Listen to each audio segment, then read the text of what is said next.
What is up? Welcome into the Early Edge powered by SportsLine. I am your host, Allan Bell, and we're going to have a great show for you tonight, get you all set up for Sunday Night Football, the Seahawks at the Steelers. Let's waste zero time, bring in the stars of the show.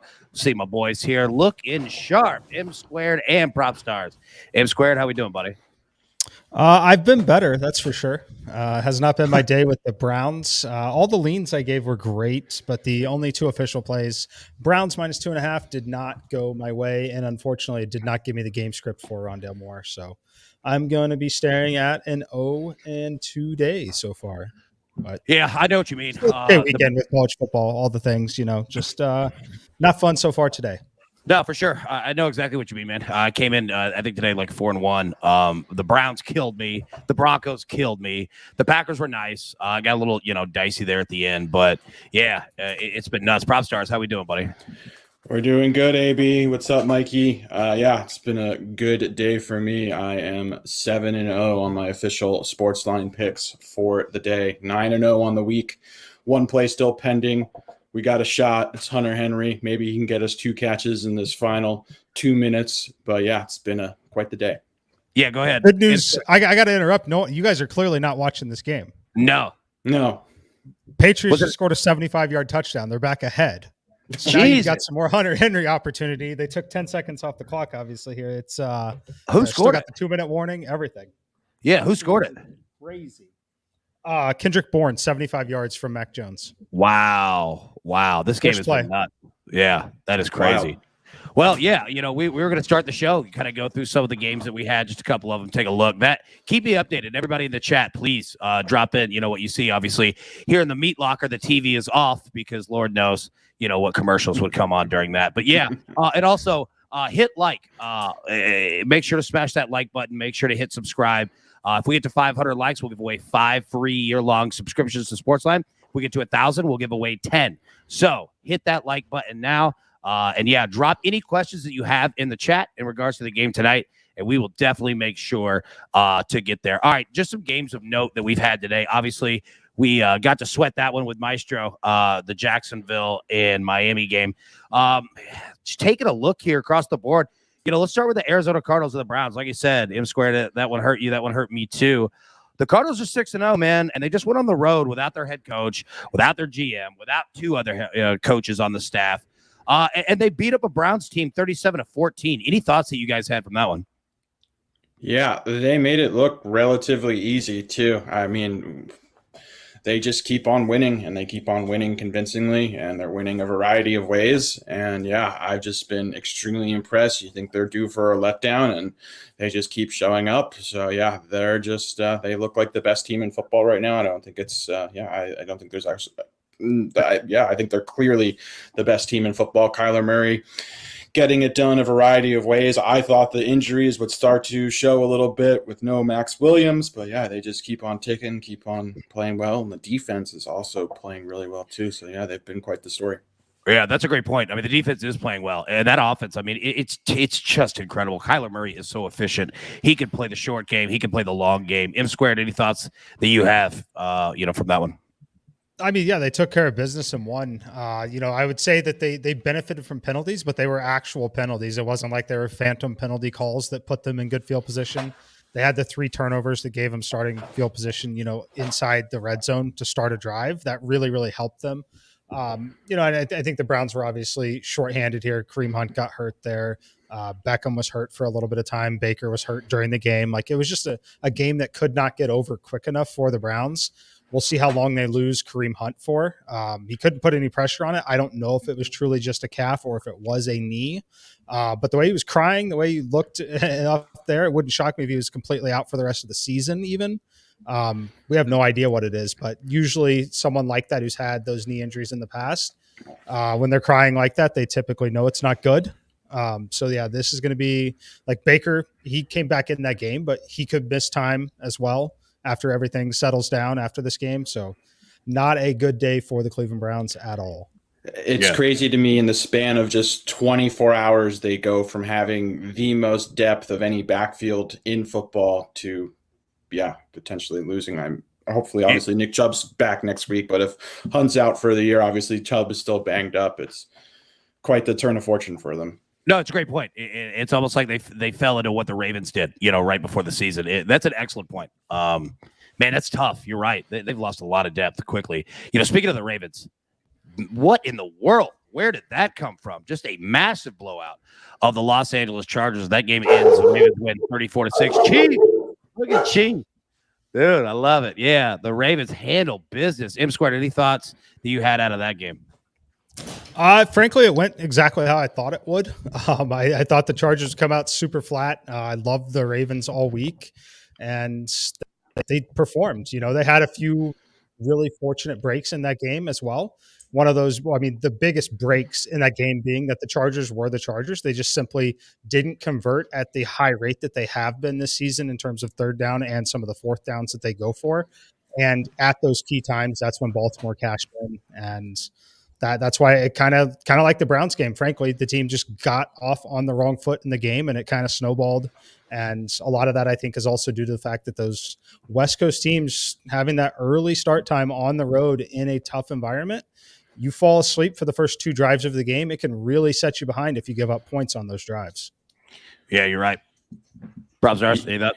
Yeah, they made it look easy. It's incredible to me how Lamar has evolved as a passer, how comfortable he looks in the pocket, throwing the ball. He has taken just a tremendous leap. He looks just exceptional. The weapons look good. It was nice to see Bateman get involved. I think he's going to be a valuable piece for them, especially if Watkins is on the shelf. He looks like he has a ton of yak ability. He looked like the prospect that he was, that everybody was so high on coming out of college this season. Marquise Brown continues to get it done. Mark Andrews has asserted himself as a top 3 tight end in the NFL. He's just been exceptional. He's having his best season. He's fully healthy. Yeah, this passing offense looks great. The defense looked a lot better. The defense obviously had been struggling throughout the season thus far. And yeah, on the other side, like Mike mentioned, just you come out flat and then it just snowballs really quickly. I did think there were some curious things happening on the Chargers side, that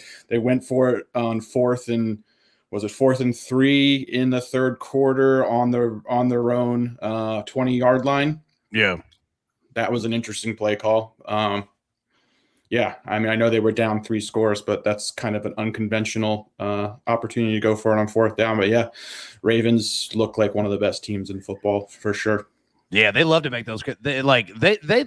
Harbaugh will get aggressive on you quick in things that you don't expect. That's an excellent point. Everybody in the chat, let us know who you think is going to win tonight. We're going to jump into the game right now. If you think the Steelers are going to cover the 4.5 type Steelers right now, if you think the Seahawks cover the plus 4.5 on the road type Seahawks, here we go. Let's jump in. Now, look, like we just said, we got a 4.5 point spread.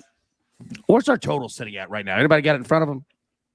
I know that it's moved. I think the last I saw was 43. Yeah, I think it's still 43 at most books. I think it is at Caesars as well. Let's just go ahead and jump into it here real quick. Thoughts on this spread? All right, you got Geno Smith starting for the Seahawks. Chris Carson is out as well. So it's it's the Alex Collins show for the Seahawks. And then you see the Steelers, obviously, Ben Roethlisberger, Najee Harris. But Juju's out for the year. Just thoughts on the spread. Prop Stars, I'll throw it to you. What are your thoughts? Yeah, I have a hard time backing Geno Smith, even with the 5 points. I know he looked okay in relief of Russell in limited time last week, but games in Pittsburgh, I just feel like it's an extremely tough spot. Even though Pittsburgh is missing a lot of their players on defense, the defense is banged up. I still think that scheme is good enough to give him a ton of problems. I see him struggling. I see the Seahawks offensively tail spinning. You mentioned no Carson. I don't think the ghost of Alex Collins is going to be super effective in this game. Personally, there's a reason he was out of football for a year recently, and yeah, he was pretty much delivery driver a few weeks ago. So I have a hard time seeing the Seahawks move the ball, even against a depleted, banged up Pittsburgh defense. Yeah. All right. Pause real quick. M-Square, we'll get to you. Is that Cowboys-Patriots game over? I don't know. I just turned it off on there. Okay. Yeah. I was seeing in the chat. I think that it is. If so, that means I guess the Patriots won by what? 1, 2? I don't know if they went for 2 down there. All right, yeah, M Squared. Well, if anybody's in the chat, if you've got it pulled up, man, let me know. M Squared, what are your thoughts on the spread for tonight? 4.5. Yeah, I'm seeing 4.5 and 5. Look, I think the number should be 4. Does it make me anxious to go out there and bet the Seattle Seahawks and Geno Smith at 5 because I'm getting a point and through a somewhat significant number? No, I'm certainly not excited to go do that. If you're blindly following the simulations and the models, you probably should be. But yeah, as of right now, I don't have a ton of interest in that just because I think that it can be a very competitive game throughout. But I think if they're trailing at all, a late turnover that either it lands in the end zone or sets them up with, very short fielded to go to really push this over and let them cover. I think that's incredibly likely in this spot. I think we all know what Geno Smith is going to do. We know what that garbage time looks like with him. And I think that the covering the spread part is going to be relatively difficult, even if they're within that 1 score, which I do think that they can keep this within 1 score for most of the game. I do not trust it. So I personally am not touching the spread in this game. Yeah, I feel you on that because, both defenses honestly aren't that great. What we've seen out of the Steelers the last 2 years, creating like just heavy turnover amounts. They're not really doing it all that much. And Seattle's offense, even with Geno last week, I know, it was only a half a game, sample size. The Seahawks really don't turn the ball over that much either. They don't do a lot of things great, but they don't give it to you. So I really find this game fascinating. I'm with you. I haven't touched anything on the spread. And in the chat, everybody's saying that the Cowboys 30 seconds left driving it into field goal range. If they miss another field goal, that's about right when I turned it off to jump on here. Man, that's fascinating. Yeah, appreciate you guys in the chat. Please keep us updated in regards to that. So, yeah, all right, the total. All right, 43. So you look at both of these teams, all right, the Seahawks have given up 450-plus yards defensively in 4 straight games. The Steelers are only averaging, 14.8 points per game, 15? Is there any scenario where you see the overhitting comfortably well? Or are we looking at it's either really tight or under? M Squared, I'll go to you first. What are your thoughts there? I would say really tight and under, but it leaves the defensive touchdown is really in play with both of these quarterbacks, frankly. If Seattle's able to generate any pass rush, it's still Ben Roethlisberger can definitely turn the ball over, create some short fields. So I don't feel great about it. But as far as pace of play, we already know Seattle rates dead last. Will that pick up a little bit? I doubt it. Not unless it's they're truly in hurry up for a significant period of time, which means they're down 3 scores. And then the Pittsburgh Steelers are a bottom 3rd team in the league as well. So I would lean towards the under. I think that it should be 42. However, same story there with these 2 quarterbacks creating short fields. I don't feel great about it because these 2 quarterbacks can definitely create some short fields for defenses. Yeah, and thank you, Jeweler, pulling that up. The SportsLine simulations right here have the under 43 hitting, and what is that, 53% of simulations there. Prop Stars, what are your thoughts on this total one way or the other? Yeah, I agree with both of you guys. I think it's hard to envision a scenario where the over comfortably, where this game comfortably goes over. I will, however, say that the Steelers' offense is looking like they may have turned a corner. They've been playing better the last week. They finally had a balanced attack. Najee had his real breakout game of the season. I do think that is going to continue tonight. I do think we're going to continue to see a heavy dose of Najee. He played a lot better. He's looked better pretty much each and every game. So I'm expecting a heavy dose of him, and I'm expecting him to wear down the Seahawks defense as the game progresses. Wow, tied game. So the Cowboys hit the field goal. All right, so what, 29-29. Props are live, AB. Props are live. They are live, baby. I'll tell you what, speaking of props, everybody welcome in to the Early Edge. If you're just joining us, we are going to set you up for Sunday Night Football tonight. The Seahawks at the Steelers. Seahawks a 4.5-point favorite, a total of 43. We really do appreciate you joining us. Make sure to hit the like button.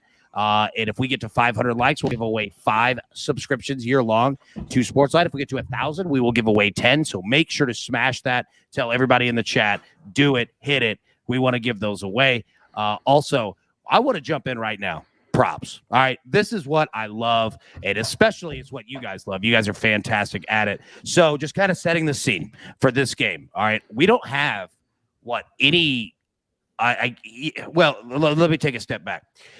Our man, Zach 70 has Najee Harris over 33.5 receiving yards. Okay. So that's one that we have from previous here. Now, Prop Stars, I'm going to throw it to you. You have, I believe, 2, correct? Najee Harris and James Washington. I don't want to step on your feet here.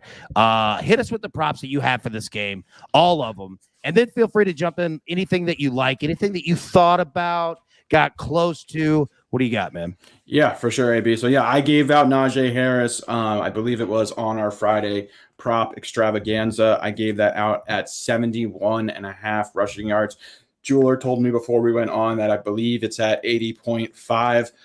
I wouldn't touch it there. I will give you a little insight into why I liked the number at 71.5. So I faded Najee actually the first 3 weeks of the season. I believe every time it was on SportsLine as well. Now I find myself backing him at a relatively high number. He's coming off a game in which he handled 23 carries, piled up 123 rushing yards versus a pretty good Denver defense. His longest rush was only 20 yards. And I say that oftentimes you'll see guys with 100-yard games where they've ripped off a 50-yard run. It was really encouraging to me, the fact that his highest rush was only 20 yards because he was just chunking. He was sustaining drives. So I was really encouraged by that. The Broncos defense also leading up to that game had allowed the 6th fewest rushing yards. He gets a Seattle team, obviously, we know, without Russell Wilson. I question if they're going to be able to be competitive. The Seahawks defense has allowed 633 rushing yards through 5 games. That's the second most yards allowed of any defense in the NFL. Good for 126 per game. Najee is getting all of the backfield work in Pittsburgh. He's barely coming off the field. Prior to last week, he'd only ceded a handful of touches. The only reason he gave up any last week because the game was well in check going into the second half. No Juju to me means that they're going to rely on the running game even more. Pittsburgh being favorites, I feel like the game script is going to work in Najee's favor. So yeah, I really like Najee. Unfortunately, the number at 80.5 is too high for me. If it is anywhere lower, I would play it up to around 74.5. And then the prop that I have not given out yet that I'm giving out tonight is James Washington over 25.5 receiving yards. I saw this on MGM right before we came live, minus 115. Washington has handled 10 targets over the last 2 games. He's racked up 7 catches for 79 yards. Mentioned no Juju Smith-Schuster. He's going to be soaking up a lot of those targets. Juju had 27 targets through the first 4 games of the season. He was averaging 7 targets a game. Seattle, not only is their run defense porous, but on the other side, their pass defense is terrible. They're giving up 305 passing yards per game. That's the second most in the NFL. I think it's very likely Washington ends up with 4 to 6 targets in this game. Needing only 25 yards, I think, is well within his range of expected outcomes. So, yeah, I think he's a great shot at 25.5 receiving yards. Nice. Now, M Square, throwed it to you. A guy who, surprisingly, I'm going to bring up later in the show. You like Freddie Swain here. What do you got? Yeah, I do like Freddie Swain here. So 2 of my official plays on this are going to be Freddie Swain, longest reception over 12.5 yards, and Freddie Swain over 16.5 receiving yards. Look, this is one where we expected him to be a little more involved in that last game that they played, which is a primetime game where Russell Wilson was playing. At the end, he did get a few targets with Geno Smith in. I just expect him to be out there. You have to look and consider what the game script looks like in some of these primetime games. And even with a 5-point spread, the most likely scenario here is that this team is trailing and throwing the football. The other thing you need to consider is the true range of outcomes of a game. This game has a very wide range of outcomes. This game could be a 20 to 24 point blowout for the Pittsburgh Steelers. In the event that happens, Freddie Swain will be out there soaking up routes and snaps when they pull DK Metcalf, when they pull Tyler Lockett. We're looking at, again, 1 to 2 catches here. His reception number is 1.5, but I love this number here at 12.5. Look, he's someone who's used to working with some of the backups as he's a fringe route runner. So he should have more chemistry with Geno Smith if Geno Smith's going to have chemistry with anyone. So I like this here. It would not shock me at all to see him out there on the field early in the first drive or 2 that is scripted for this team. And I think these numbers are just a little bit soft, as I have his total at 27. And I think the longest reception should be about 14.5. I like it. I like it. Now, only one play for me tonight. I'm going with Eric Ebron over 1.5 receptions. Now, look, the tough part is this.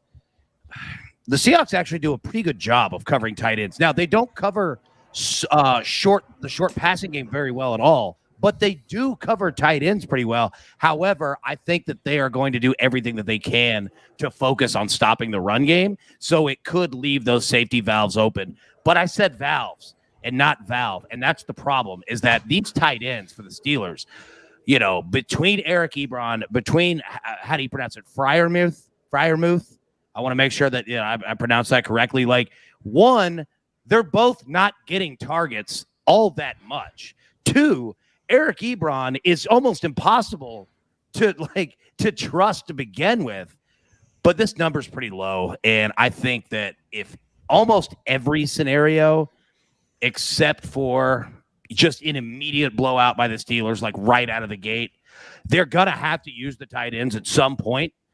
And if you're giving me 1.5, I'm going to take it. Again, understand anyone out there, it's at plus 100. It's a little bit of a risk here. It's a hell of a lot of risk, honestly, anytime you're talking about a Steelers tight end, especially with Eric Ebron. But understand what you're getting into. It's a low number for a reason.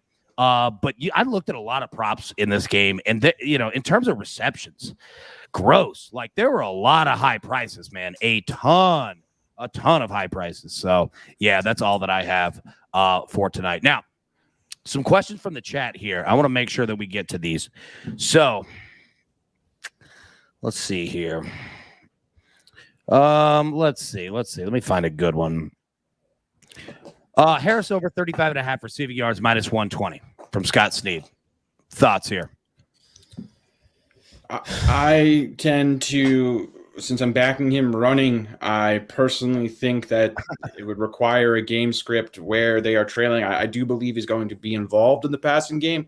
I do think some of his high numbers that he's had in previous weeks are a result of the Steelers trailing so much. And we mentioned how Harris is not really leaving the field.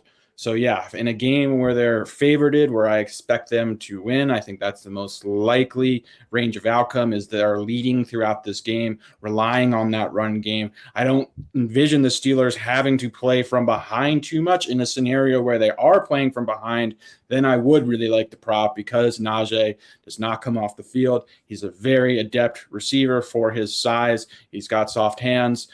He's a good receiver. I'm just not convinced that the volume is going to be there that's required for him to go over this prop if they're winning at least by a touchdown or a field goal throughout the entire game. Yeah, I feel you on that. All right, M Squared, a question for you. Chase Claypool over 4.5 receptions. And prop stars, obviously, feel free to jump in. M Squared, your thoughts here? I lean over. I do. The only concern that we have in this game really is Najee busting multiple long runs, Deontay Johnson scoring deep, and they're just not getting there through sheer volume because they're ahead. If you think the spread is efficient at a 4.5 to 5, then I would lean under. I would lean over, as I do have him getting 5 receptions in this game.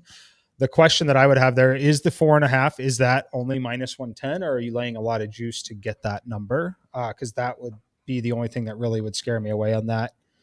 Let me see if I can find quickly what the juice, because I feel like that number is a touch low on the receptions. Okay, yeah. So I've got 5.5 plus 125. I would lean over on the 4.5. I do have them having my median number is over 5. So. Yeah. Okay. That's good. For Claypool, I personally like Claypool a lot. I like him this week even. I would actually be way more inclined to look at his yardage total.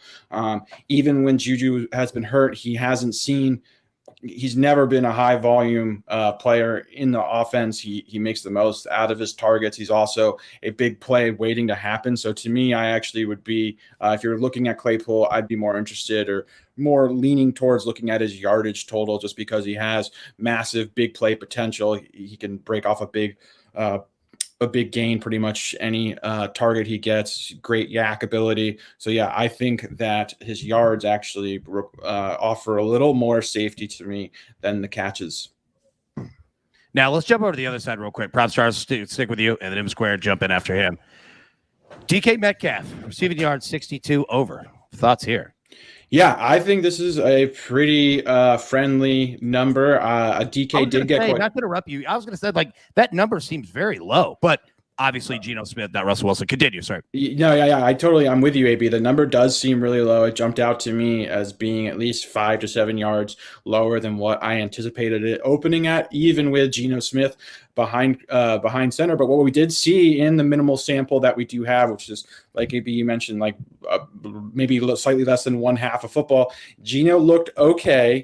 And in that one half of football, he was targeting DK a lot, and DK possesses the ability to get off on any defense, on any secondary, at any time. So, yeah, I think this is a friendly number. I think that there's some wiggle room with it. I like the over here for sure. I have no problem making it a play. I'm not personally making it a play because I already have quite a few plays from this game. But, yeah, I like it. M Squared, your thoughts? Yeah, I mean, he's the one that you can definitely get there. It only requires 1 or 2 plays for him to get to this number. And I think that the game script's going to set up nicely for him.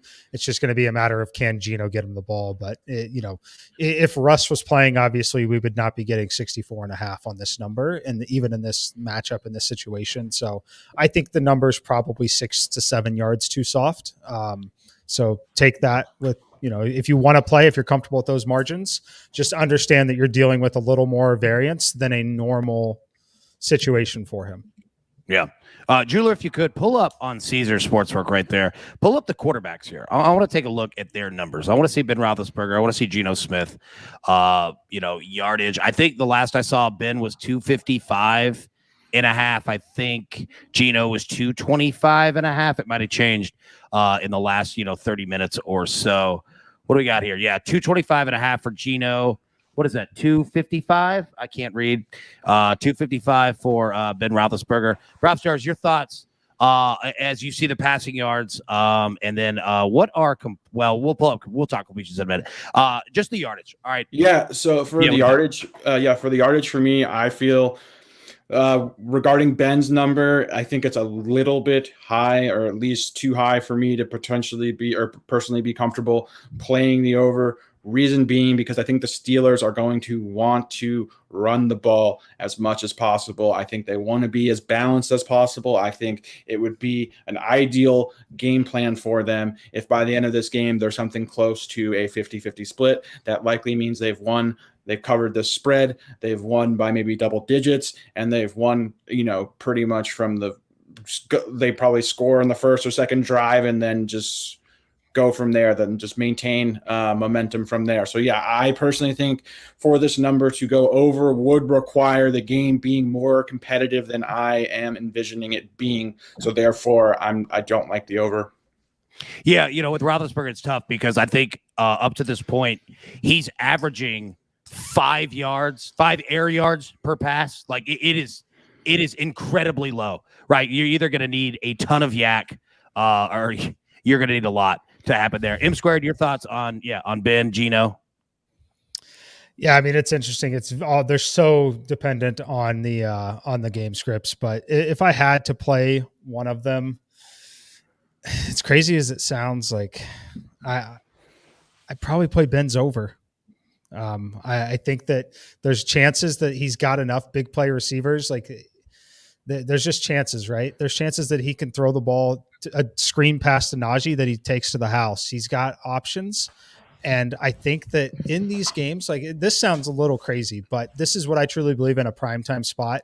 Ben is at the point in his career here. Yes, they want to pound the ball, but it's also a little bit of an ego spot and a little bit of a building spot for him. If they think that they can comfortably kind of sling the ball around and maybe even run it up just a little bit here against this opponent with the home crowd, I think that this might be one spot where they let him do that.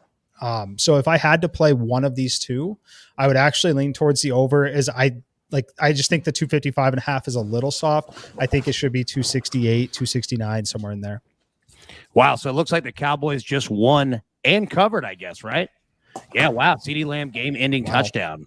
My God, what is a great game. Cowboys are 6-0 against the spread, man. This is incredible. Now, in regards to Geno and Ben, we see on the passing touchdowns up here, over under 1.5 for both of them. Now, the over for Geno is plus 170.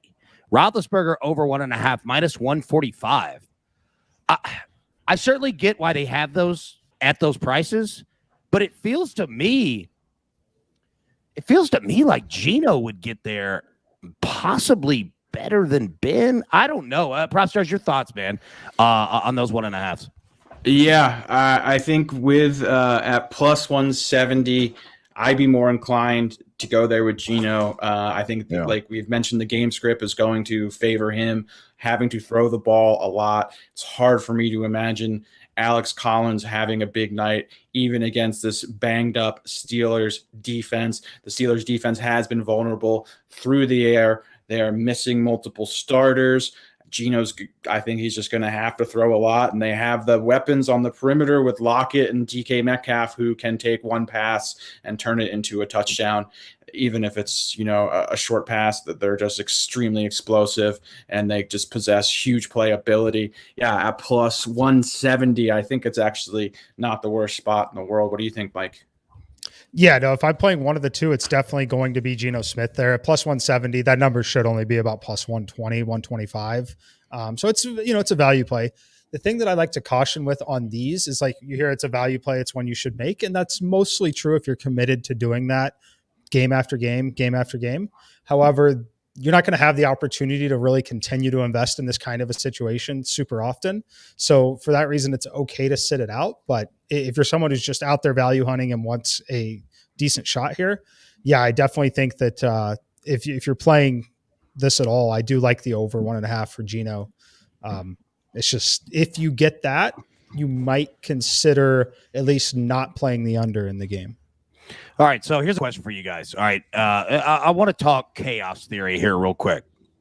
What happens if the Seahawks come out and they lead 14-0, 14-3, right? What does that do to the Steelers offense? Does that take Najee out of it completely in terms of the run game? Like, what happens if the Seahawks go up? Prop Stars, I'll start with you. Yeah, I mean, I'm personally, if I'm calling plays for that offense, and this doesn't have anything to do with me having Najee's over as a prop, I'm still leaning on the running game, even in a scenario where they go down by double digits early in the game. To me, their defense is capable of holding Geno Smith. Even if they're down 2 scores in the first half, I would continue to just have a balanced attack. Obviously, if you get super out of hand, you have to do what you have to do. But yeah, even if they're down, say, 10 points at the end of the first quarter, I'm personally still going to lean heavily on the run game, especially how susceptible Seattle's defense has been to opposing running backs. I still think that defense is capable of ripping a pick 6 on Geno at any time, and they're going to contain Geno throughout this game. And it's just hard for me to imagine Geno Smith engineering 24 points or more. I don't think it's possible, unless they get a pick 6 on Ben or a special teams touchdown, that Geno Smith can engineer 24 plus points against this Steelers defense. M squared, any thoughts on the chaos theory here? I mean, it's definitely possible that they get up early. As far as will it take Najee out of the game? No, I don't think so. I think that it's just going to lead to a more competitive game, and it's ultimately going to push the total up over the total. But I don't think it's impossible they get out to an early good start. I mean, frankly, if we see a start from them, like, the best drive should be one of their opening drives, because it's what they should have been scripting the entire week, right? So yeah, I don't think it's out of the range of possibilities at all. I think that it'll be interesting to see who wins the toss and how it goes from there. But what I'm most interested in is knowing that how aggressive will the Steelers be early in their first drive or two of this game, because there's a lot to be said for them being aggressive early and trying to go put a big number up in that first quarter. Yeah. And Prop Stars, 1 second to get to you. All right, the spread has just jumped to 5.5. And now, in regards to that spread going up, I wanted to make sure, Prop Stars, go ahead, that you had that information. What do you got? I do. I just wanted to get your take, AB, and also Mike's. Who do you think at this stage, where we're at now, not looking at track record, not looking at history and previous accolades, at this stage, which team do you think has the coaching advantage? Oh, wow. I say Tomlin, and it's tough because I do like both coaches. They're both obviously very experienced. They both have been with their teams for quite some time. They've built these teams. The reason I say Tomlin is because this Steelers team is pretty much the same of what they've been. Now, it's not the talent level, but the same design of what they've been. This Seahawks team is crazy. Right? Like there's no Legion of Boom back there. There's no massive D-line. Their defense isn't that great at all. Their offensive line isn't that great. This is the first time Russell Wilson's ever missed a start in his career. You don't have your starting running back. So I think that Mike Tomlin coaches Mike Tomlin type of game tonight. I think Pete Carroll has to adjust way more and on the road. M squared, yeah, your thoughts on that? Yeah, I'll generally agree. I think that Tomlin's obviously got the advantage here coaching at home, and facing a quarterback. His chief tends to agree with me on this one. What I'd like to see from Seattle, though, is I'd like to see a lot of aggressive. I'd like them. They got nothing to lose at this point. Like absolutely nothing to lose. The season, it sounds ridiculous to say it. It's almost over. Maybe Cam Newton will go play for him for a bit, but there's no guarantee Russell Wilson's going to be great when he comes back after this injury. And at that point in the season, it's likely going to be too late, especially in the division that they play in. If they're not able to pick up this win, like early in the season, this was a game they had circled where it's like, okay, this is a 50-50 game. We go win this one on the road, things like that. That's not the case anymore. So I need to see the Seahawks just be absolutely aggressive, play for broke. That's what they've got to do. Otherwise, I do think that they're just totally outmatched, and I would say that they're outcoached if they do not do that. Yeah, that's an excellent point. Excellent point, and I agree. There's nothing to lose. Go out and play aggressive. Seriously, I think that's an excellent point. Now, M squared, I want to bring up something that Nicholas Graham brings up in the chat here. He says, McClure taught me that 5 is as important as 1 and 10. Explain it to us. Yeah, I mean, it's just the way the scoring works in the NFL with the extra point move back. You see a lot of games that are going to land on that number. As far as why it just moved, my only real theory on that would be that the Cowboys just paid out. The Cowboys are an incredibly public team. It was a really, really, really public side to take Dallas minus 3.5 or 3 or whatever you got. The books just paid out on that money. They're looking to attack and attract more money on Steelers minus 5.5. Brought it up there. That's basically why you saw that move coincide with that game ending right at that time. Beautiful. See, I love it, man. M squared teaching us all. All right, now we're at the top of the hour. We definitely want to make sure that we have time for everybody to get these bets in. So let's just jump into it. Everybody hit that like button. Let's get to 500. If we don't, we're not giving out any subs. So you're going to have to smash that like button for sure. But Jaron Blood says... Blood. I said blood, whatever. Tell me if I'm wrong. Tell me in the chat. All right, Duran, sorry. Did I miss the Van Jefferson Memorial first TD prop? You have not, sir, because that is coming right now. Prop stars, I'm going to start with you. Yeah, I'm going James Washington. I laid out. I'll go over it again, but I kind of laid it out when I went over the prop.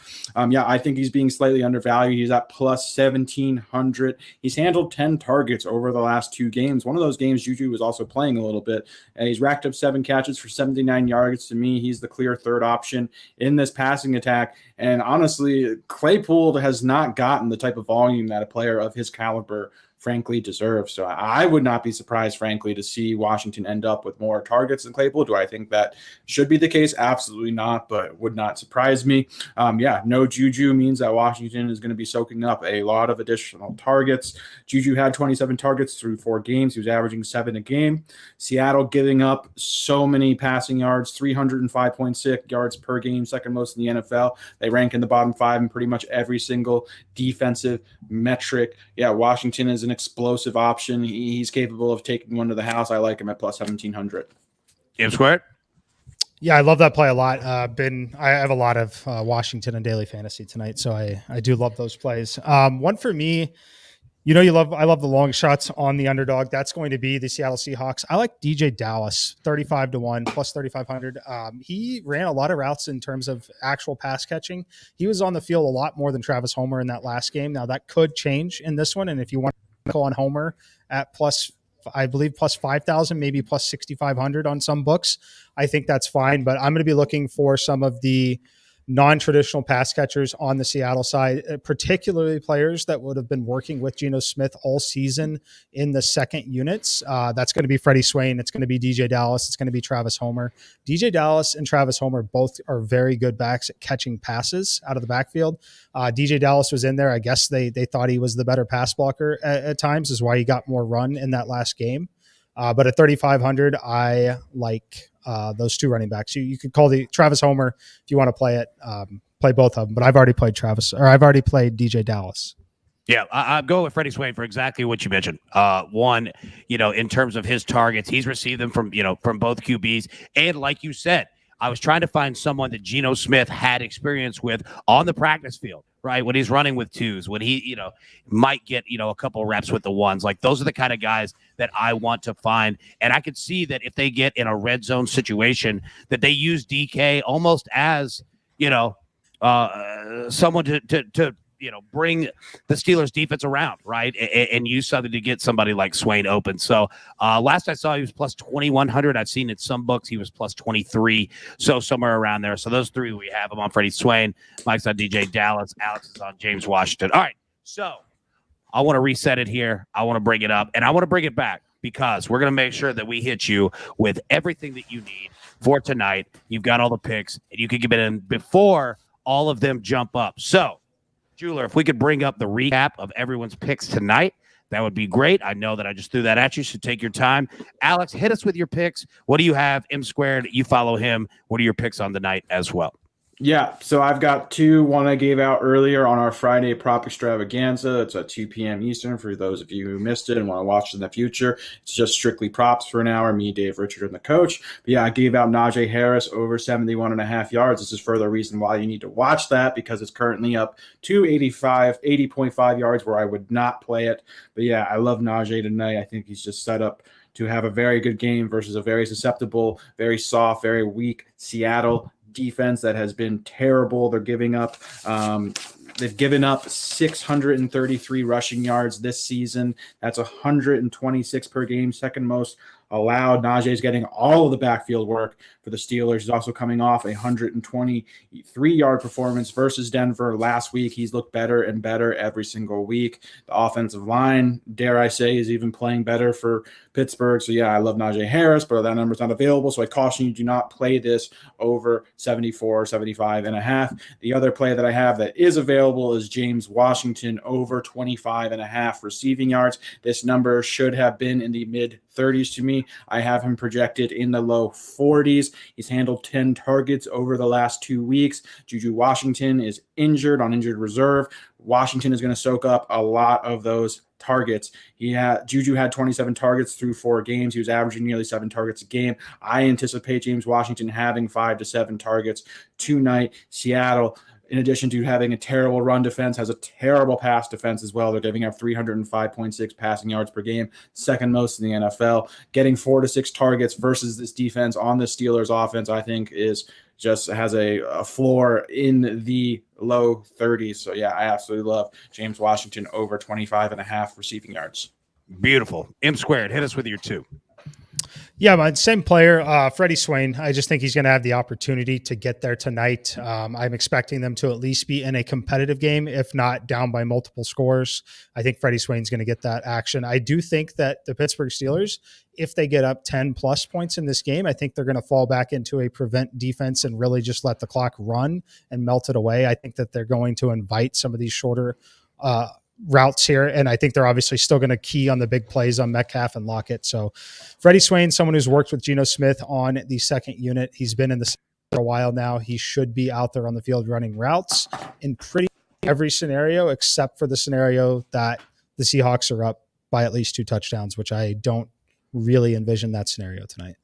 Yeah, I'm with you. I've got one play, Eric Ebron over 1.5 receptions. Look, even just saying Eric Ebron in a prop play it makes your stomach turn a little bit. I like the guy, but dude, you can't trust him really at all. But I think that tonight is a night that you can, because I think that honestly, in all three scenarios that the Steelers could find themselves in, they're going to need to use the tight ends.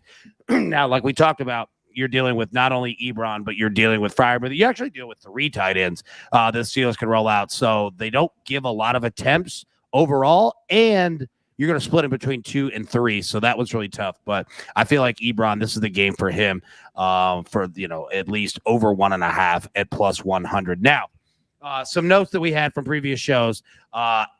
Let's see. The Maestro, he's on Steelers 4.5.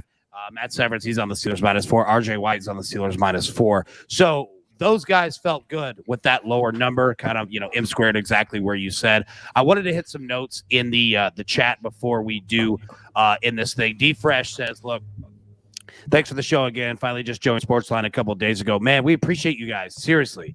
Like that, dude, that means the world to us. Thank you so much. And if you ever have any questions in regards to maximizing your account, let me know. Let Prop Stars, M Squared, anybody know. We definitely can help you out with that, because there's so much more content than what people see.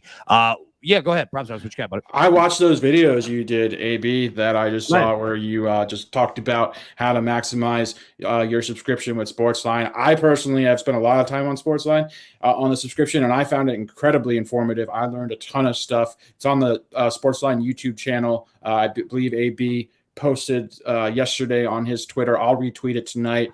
Totally worth checking out. You'll get a ton of insight and a lot of information about how incredibly awesome the SportsLine subscription is. To me, it's the best value you can get at its price point. It's phenomenal. I appreciate you saying that, man. And yeah, that's exactly what we want to do, because, we have so much content, and people ask, like, somebody like, like you, Prop Stars, like M Squared, so many times, where can I find this? Where can I find this? And, once you kind of get an understanding of how the site's laid out, it's easy to find, but it could be difficult. When I first started working here, it took me like 5 months to figure the website out. Like, there's a lot of data in there that people don't see. You know what I mean? So yeah, go to YouTube, find playlists, how to maximize your SportsLine subscription. I promise you, anybody that's new, anybody that just wants a little look, a refresher, take a look at that for sure. There's a lot of good data in there. So I don't really see any other big questions here in the chat. Some Damian Harris, Najee Harris. I saw the word damn, and I was thinking Damian Harris in New England. Najee Harris, more carries, breaking one. Like, where's his longest rush at? Probably what, 12.5? I think it's around 14.5. 14.5. Any thoughts on that? Yeah, I mean, I know, again, Seattle's defense has given up a lot of big runs. He's capable of getting off big runs, but he's more of a grinder type. He's not necessarily, he's huge. He's not, the traditional smaller, compact running back. He's built more like a Derrick Henry. So, he kind of gets 4, 5, 6, 7 yards per chunk. I'm not seeing what his longest rush is there, but yeah, I personally, I would lean over on it, but he is 14.5. Yep. Yeah. It's so tough, man. It's so tough. All right, before we jump out of here, let everybody get to the game, get their bets in. 15, 20 seconds. Final thoughts. Anything on the game tonight? Anything on the Bills at Titans tomorrow? Anything that you saw out of opening lines for NFL Week 7? Prop Stars, let you go first, man. I hate to keep bringing it up, but I just can't stop thinking about Larry's celebration, guys. That's just going through in my mind, watching that. We got to relive it in our text, in our group text earlier. That was the treat of the day for me. And yeah, I'm going to go watch it as soon as we finish this stream. I hope to make it into a GIF somehow and have it play every time Maestro is with us or even without us and he hits a play. We just need to have that thing going off. This is the voice of Oz coming in. I mean, I've got it queued up. We can play it right now. I'd love to. Oz, let it rip. Let's do it. Touchdown. Having said that, though, I cannot bet on them. I'm not betting on the Patriots either. I should be betting on the Patriots at 3.5. I'm not. Let's go. Let's go. Let's go. What happened? Go. Maestro. Jags win. Jags win. Jags win. There we go. Come on, Maestro. Right. Dude, he makes me laugh. Jeweler, great pull right there, man. That's fantastic. I'm telling you, one day we're going to get just a live cam on Maestro of just him betting all single day. All right, M Squared, any final thoughts that you have tonight, tomorrow, opening lines week 7, anything, man? I'll go back to that clip. I think it's awesome because I was in that clip talking about how like I do not trust betting on the Patriots today. The model says I should bet on the Patriots. I'm not going to do it, and it interrupted it, and I stopped talking about it. I stopped thinking about it, and I did not end up betting on the Patriots. And look what happened. They did not end up covering. Wise call. Look, but, even when M squared gets cut off, he's still correct. Like that's he's still providing value, even when Maestro's. Dude, that was the most. Yeah, look, Mr. Smith says, "Yo, Larry was lit." Dude, that was the most lit I've ever seen the Maestro ever. I love it. Well, hey, everybody, thank you so much for tuning in. Seriously, we really do appreciate you. Thanks for dealing with me all day today while Coach is, on the road working with CBS Sports HQ. Check him out over there and check out SportsLine.com. We'll have you set up not only for the game tonight, which is about to start, but Monday Night Football with the Bills and the Titans. And that's about it, boys. So well done. Appreciate everybody. You know what? Dude, let's take this straight to the pay window. We'll see everybody in the morning. Thank you so much.